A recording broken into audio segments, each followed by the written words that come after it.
যে কপাল সেজদা দেয় না, সে কপাল, যে মানুষ হয়ে সেজদা দেয় না, আল্লাহর কসম, আল্লাহ তাআলা কোরআনে বলছে, ইবলিস তুই সেজদা দিলি না, আজকের থেকে তুই শয়তান। এজন্য যে কপাল সেজদা দেয় না সে মানুষ নয়, শয়তান। শয়তান বেটা, তুই বেটা শয়তান, শয়তান, এটা শয়তান। এর আগে কোনদিন ইবলিসকে শয়তান বলতো? কোন দিন থেকে বলছে? যেদিন থেকে সে সেজদা দেয় না। কথা বলেন না কেন? ইবলিসের আগে কি শয়তান আছিল? সেজদা যেদিন দিল না সেদিন থেকে মালিক বলল, আজকের থেকে তুই শয়তান।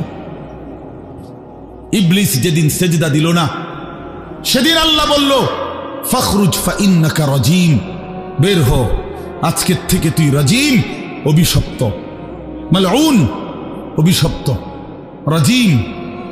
আল্লাহ বলছে, ওয়া ইন্না আলাইকাল লানাতা ইলা ইয়াউমিদ্দিন।